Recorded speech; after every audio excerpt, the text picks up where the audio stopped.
কুড়িগ্রাম ও জামালপুরের সার্বিক বন্যা পরিস্থিতির উন্নতি হয়েছে।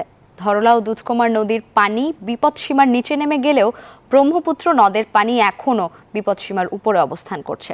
দর্শক, বন্যার আরও খবর জানাতে কুড়িগ্রাম থেকে যুক্ত হচ্ছেন আমাদের সহকর্মী হুমায়ুন কবির সূর্য। হুমায়ুন, বানভাসীদের ত্রাণের জন্য প্রশাসন কি উদ্যোগ নিয়েছে?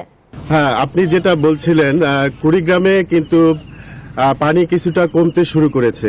গতকাল ধরলা ও ব্রহ্মপুত্র নদী পানি বিপদসীমার নিচে অবস্থান করছিল। আজকে সকালে দুধকুমার নদীর পানি 3 সেন্টিমিটার উপর দিয়ে প্রবাহিত হচ্ছে এবং ব্রহ্মপুত্র নদীর পানি 34 সেন্টিমিটার উপর দিয়ে প্রবাহিত হচ্ছে। এই রকম যখন পরিস্থিতি, তখন জেলা প্রশাসন থেকে আমরা খোঁজ নিয়ে জানতে পেরেছি 2 লাখ বানভাসী মানুষের মধ্যে তারা প্রায় 60,000 পরিবারকে অ্যাড্রেস করতে পেরেছে।